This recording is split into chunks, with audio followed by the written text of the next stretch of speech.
पक्ष की अमावस्या, पितृमोक्ष अमावस्या के दिन प्रदोष के समय पर, प्रदोष का समय जानते हो ना, सूर्यास्त के समय जब होता है प्रदोष का समय, अगर घर का व्यक्ति एक घी का दीप लेकर उस जलाशय, नदी, तालाब, बावड़ी, कुआं, हेडपंप जो उसके पास में हो, जो जलाशय पास में हो, वहां पहुंचकर प्रदोष काल में दक्षिण की ओर दिया जो लगेगा उसमें बत्ती लंबी लगेगी, गोल बत्ती नहीं।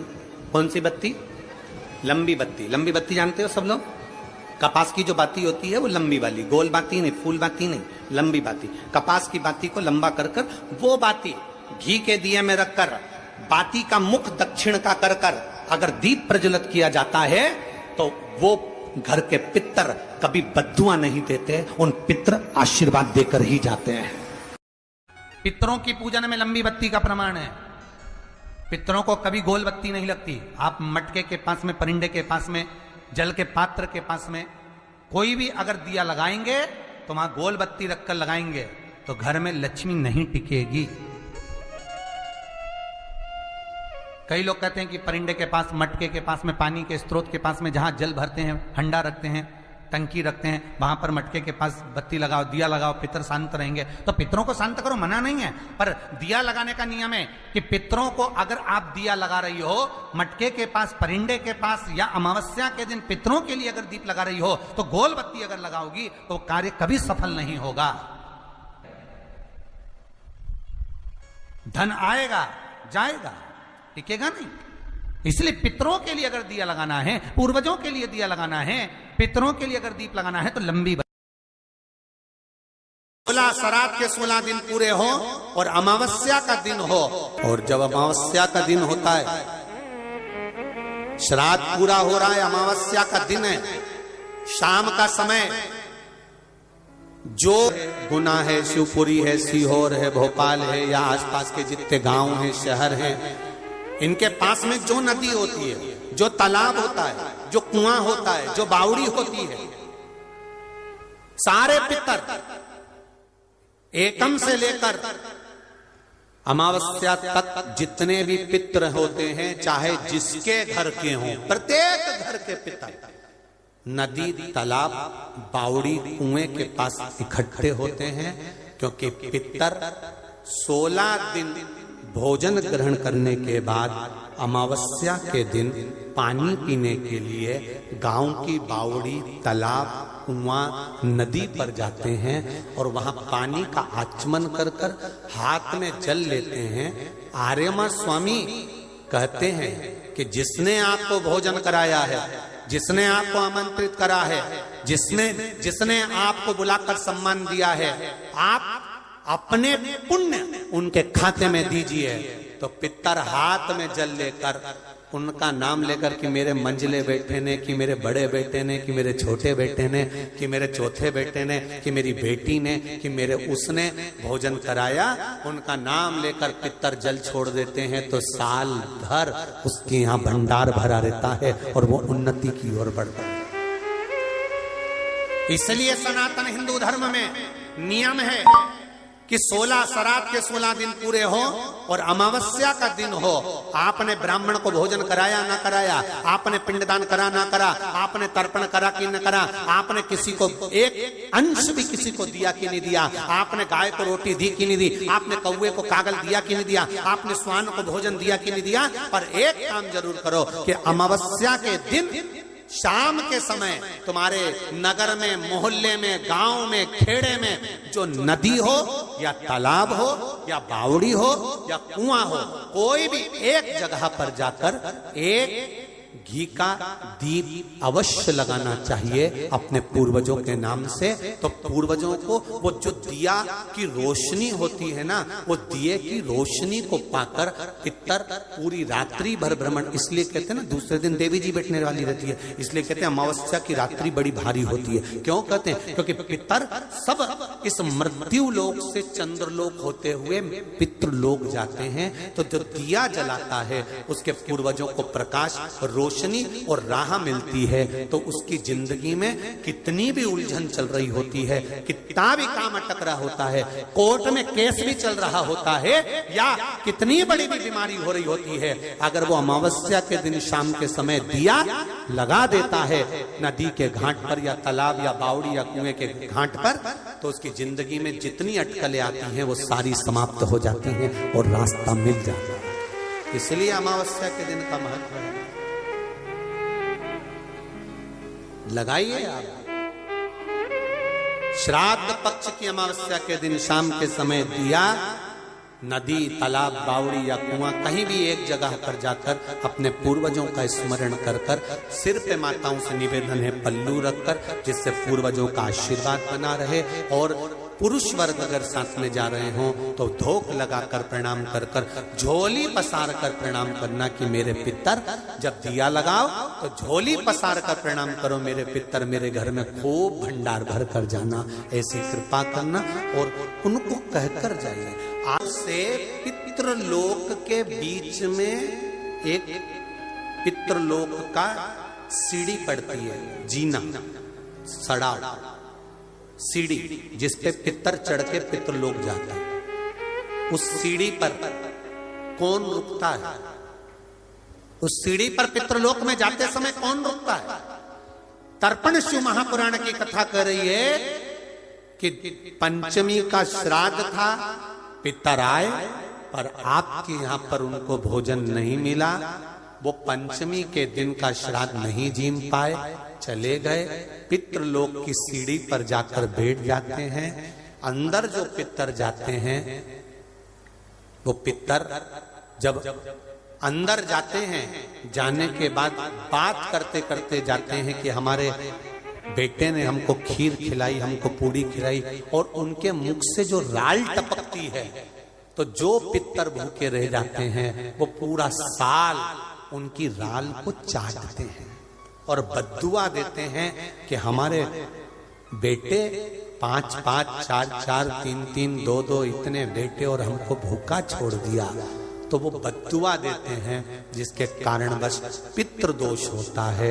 और फिर ब्राह्मण देवता कहते हैं कि ये पितृदोष हो गया। पितृदोष क्यों हुआ? क्योंकि वो भूखे रहे।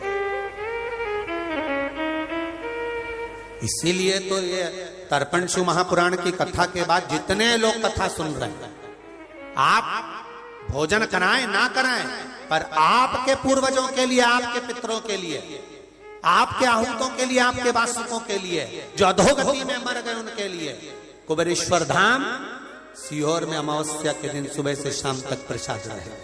केवल उनके कि ये जीव की गति हो जाए। जितने सुन रहे हैं, भूल से भी अगर ने भोजन नहीं कराया तो उनको गति प्राप्त हो, कैसे भी उनको मिल जाए, उनको प्राप्त हो।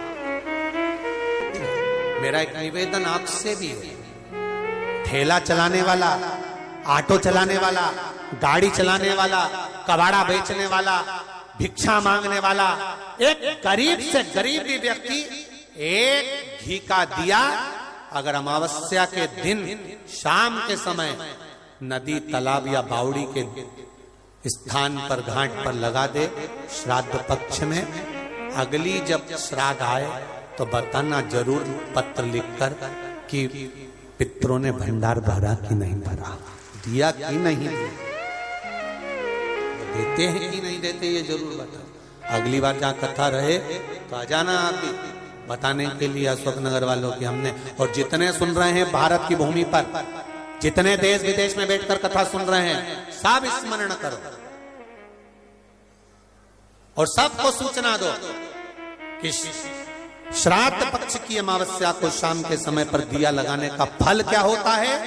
इस क्लिप को काट कर जनमानस तक भेजिए कि उसका लाभ क्या है। अगर किसी व्यक्ति के जीवन में कर्जा बहुत हो गया, पैसा चले गया, गाड़ी चली गई, मकान चले गया, सब गिरवे रखा गया, सब कुछ समाप्त हो गया, उसको प्रत्येक प्रदोष को, प्रत्येक अमावस्या को घी का दीप किसी भी पेड़ के नीचे, ये 5 वृक्ष बताए हैं पितृभाव के, उन 5 वृक्ष में से कहीं पर भी बड़, पीपल, आंवला, शमी, बेलपत्र आदि 5 वृक्ष में से किसी भी वृक्ष के नीचे प्रज्वलित करे और काम ना करे उसका कर्जा चूकता ही।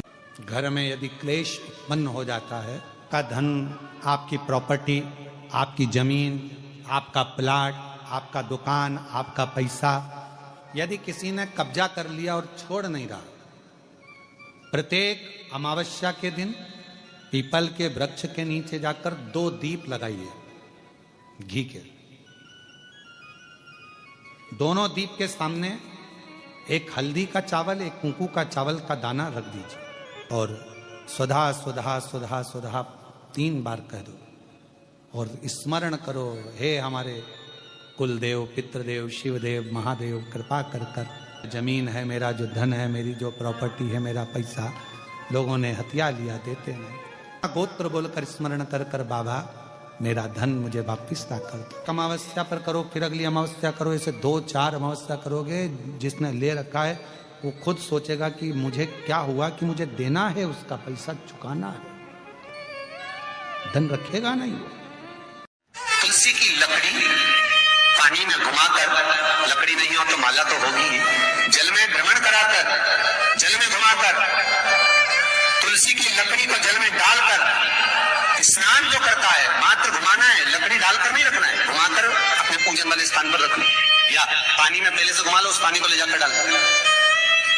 अमावस्या स्नान जो जीव करता है, शिव महापुराण की कथा कहती है, जितनी वर्ष में सोमती पड़ती है, सोमती अमावस्याएं पड़ती हैं, शनिचरी अमावस्याएं पड़ती हैं, सारी अमावस्या का पुण्य उस जीव के खाते में कर 7 चावल के दाने, या तो पीपल, बेलपत्र, आंवला, बटवृक्ष या फिर शिवालय, 7 चावल के दाने आप इन जगह में से कहीं पर भी अगर आप समर्पित कर देते हैं तो उसके बाद आप जो जिंदगी जी रहे हैं और 3 महीने फिर आप अंदाजा लगाकर देखना कि आपने जो 7 चावल के दाने इन स्थान पर अगर आपने समर्पित करे तो उसका फल पितरों को मिला कि नहीं मिला, और उसका फल हमें प्राप्त हुआ कि। अमावस्या के दिन प्रदोष काल में, प्रदोष के समय पर, प्रदोष काल में शाम के समय पर जाकर किसी भी नदी, तालाब, बावड़ी, कुआं, कहीं ना कहीं जो आपके पास में हो, वहां पर एक घी का दिया, बत्ती का मुंह दक्षिण की ओर कर कर अवश्य जला कर जाना, सारे पितृदोष समाप्त हो जाएगा, सारा पितृदोष समाप्त। अमावस्या के दिन किसी भी जलाशय के पास में, नदी, तालाब, बावड़ी, कुआं, जो आपके शहर में, आपके गांव में, आपके नगर में हो, वहां जाकर लगा दे। अगर नदी, तालाब, बावड़ी, कुआं नहीं है तो पीपल का वृक्ष हो या बेलपत्री का वृक्ष हो या बट का वृक्ष हो, उसके नीचे लगा दो प्रदोष काल में। पर अमावस्या के दिन लगाएं जरूर। क्यों? क्योंकि अमावस्या के दिन पितृ शाम के समय प्रदोष काल में शंकर भगवान का नाम जाप कर कर नदी, तालाब, बावड़ी पर पानी पीने जाते हैं, वहां से जल का आचमन कर कर पितृ अपने लोक को चले जाते हैं प्रदोष काल के समय पर। इसलिए प्रदोष काल में जलाशय के पास में, बावड़ी, कुआं, नदी, तालाब के किनारे पर दिया लगाया जाता है, दक्षिण की ओर मुख कर कर बत्ती का, तो पितृ आशीर्वाद देते हुए जाते हैं कि फलो फूलो, आगे बढ़ो, उन्नति करो, तरक्की करो। ये पितरों का आशीर्वाद रहता है, पितरों का वर रहता है, आप देंगे उसको मिलेगा। पितृदोष है, ये आपको कैसे मालूम पड़ेगा?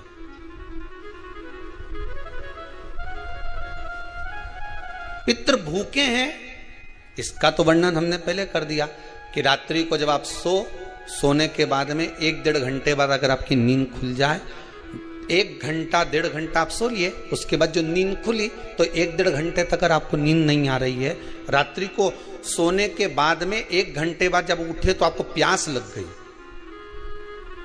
भूख लगने लगी, प्यास लगने लगी कि मेरे को पानी पीना पड़ेगा, घबराहट हो रही, पानी पीना पड़ेगा।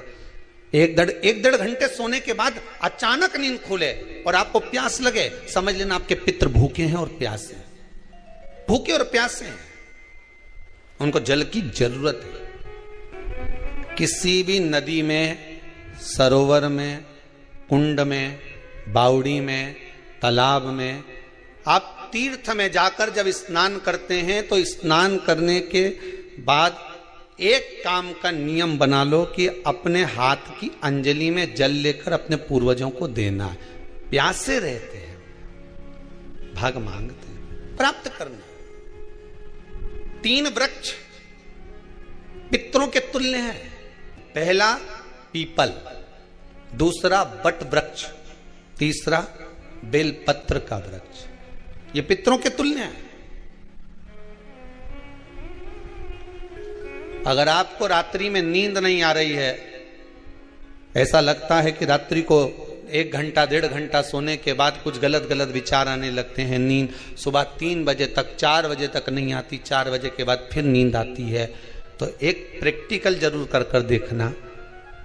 एक प्रैक्टिकल करने में क्या जाता है, प्रयास करने में क्या कुछ जाता है क्या? प्रैक्टिकल कर देखना कि कहीं सीओर वाला महाराज झूठ तो नहीं बोल रहा, तो प्रैक्टिकल करने में कुछ नहीं जाए। 1 लोटा पानी लो, उसमें थोड़ा सा कच्चा दूध डाल लीजिए, श्राद्ध पक्ष चल रहा है, बेलपत्री का पेड़ या पीपल का पेड़ या बट का पेड़, इन पेड़ के नीचे ले जाकर उस दूध को दोपहर में सुबह 10 बजे से लेकर 12 बजे के बीच में ले जाकर चढ़ा दीजिए। रात्रि को फिर ना आपको प्यास लगेगी, ना भूख लगेगी, नींद एक बार लगी तो सुबह ही खुलेगी। प्रैक्टिकल करने में क्या जाता है? पानी डालने में तुम्हारा कुछ जाएगा? अरे बोलो तो सरी, प्रैक्टिकल करने में क्या जाता है? कुछ भी नहीं बिगड़ेगा। ये तो बस जल डालोगे तुम्हारा ही कुछ अच्छा हो सकता है, बाबा की कृपा। 3 वृक्ष पितरों के तुल्य हैं। पहला जम के बोलिए पीपल, दूसरा बट वृक्ष, तीसरा बेलपत्री का वृक्ष। 3 पीपल के वृक्ष में 52,000 ब्राह्मण एक साथ निवास करते हैं, इसलिए पितृतुल्य है। बट वृक्ष ब्रह्मा जी के मस्तक से बना, इसलिए पितृतुल्य है। और बेलपत्री का वृक्ष माता पार्वती जी के अश्रु से बना। जब आंसू गिरे थे माता जगत जननी जगदम्बा पार्वती के, उस समय पर पितृलोक में हलचल उत्पन्न हो गई थी। हमारी नातिन की आंख में आंसू कैसे आ गए? मैनावती की पुत्री है।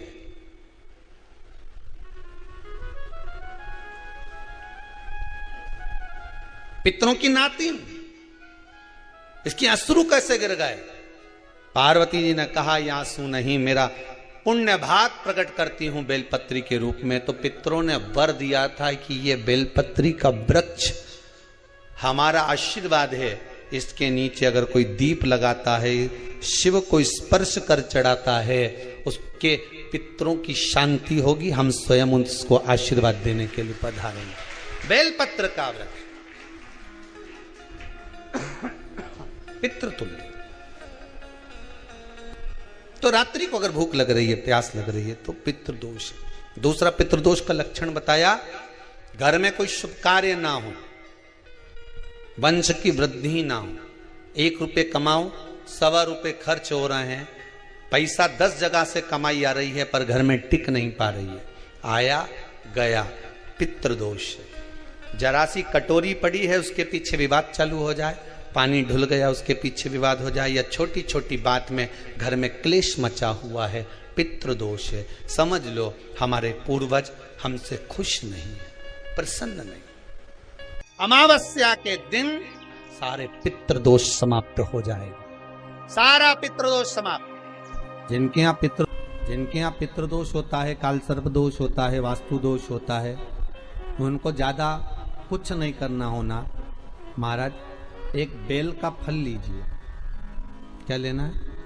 बेल का फल, बेलपत्री का जो फल होता है उसको ले लो, उसके अंदर का जो गुर्दा होता है, अंदर का जो भाग होता है, उसको निकाल लीजिए और उस बेल के फल में आटा सेक कर उसमें शक्कर मिलाकर उसको उसके अंदर भर लीजिए।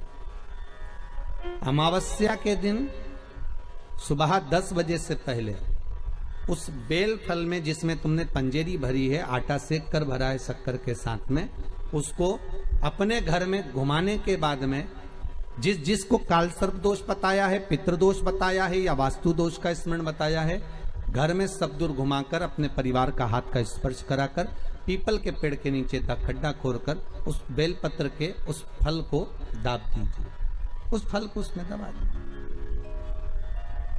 महाराज केवल एक अमावस्या करना रहता है, पितरों के दोष से मुक्ति मिलती है और हमारे घर के कार्य सफल होना प्रारंभ हो जाते हैं।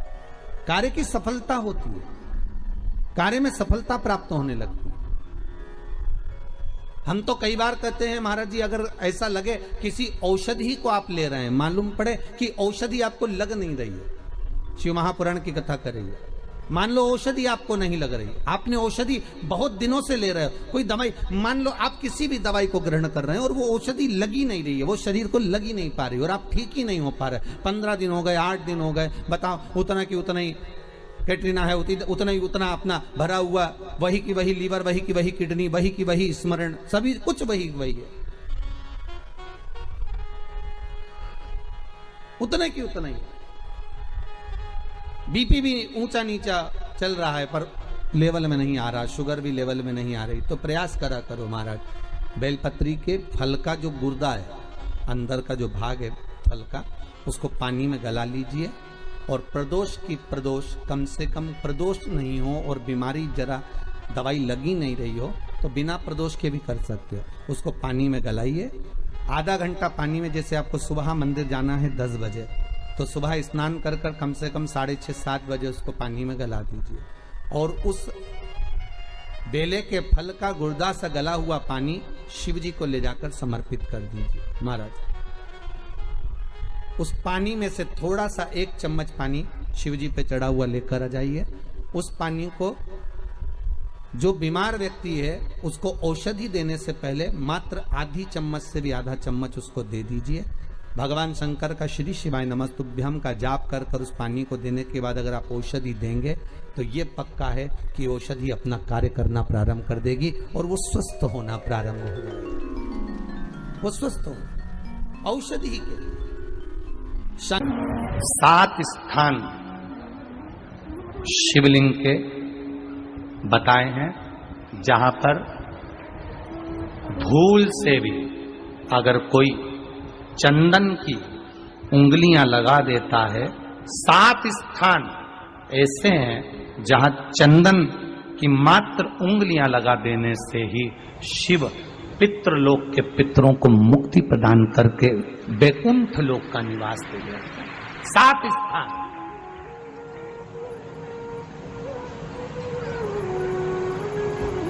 और वो 7 स्थान जो चंदन के बताए गए हैं, पहला भगवान देवाधिदेव महादेव के शिवलिंग पर चंदन का लेपन, समझ लेना जरा बहुत अच्छे से। आपको लगता है स्वप्न में कोई मुर्दे दिख रहे हैं या कोई जल रहा है या कोई मर रहा है या कोई चला गया है, ऐसा भय लगता है, बच्चों को मानी भेजूंगी ऐसा हो जाएगा, पति को मानी भेजूंगी ऐसा हो जाएगा, कोई हमारे कोई गलत तो नहीं कर रहा है, आपको लगता है। 7 स्थान चंदन के बताएं महाराज। पहला शिवलिंग, दूसरा जहां गणेश जी का स्थान है, मालूम है ना सबको, जम के बोलो जरा, मालूम है ना सबको, जहां गणेश जी का स्थान है वहां अलग से गणेश जी बैठे, वहां नहीं, शिवलिंग में जलाधारी के ठीक सामने, राइट में गणेश, लेफ्ट में कार्तिकेय, बीच में अशोक सुंदरी। तो पहला चंदन बाबा के शिवलिंग पर, दूसरा गणेश जी पर चंदन की उंगली, तीसरा षडानंद कार्तिकेय पर चंदन की उंगली, चौथा अशोक सुंदरी पर चंदन की उंगली, पांचवा जलाधारी पर चंदन की उंगली, छठा जो शिवलिंग का जल बह रहा है इसके ठीक विपरीत की ओर चंदन की उंगली, और 7वां चंदन नंदी के मस्तक के ऊपर जो 2 सींग लगे रहते हैं उस पर चंदन की उंगली। ये कब लगाई जाती है?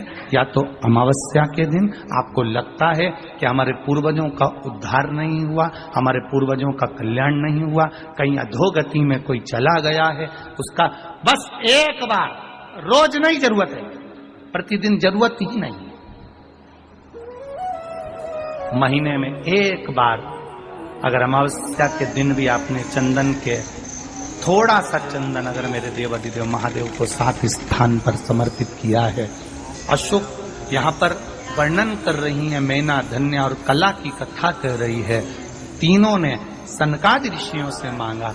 चंदन भगवान को अति प्रिय होता है और चंदन ही एक ऐसा होता है जो पितरों को भी प्रिय होता है, जिसका स्पर्श मात्र लगने से पूर्वजों का कल्याण हो जाता है। वो चंदन का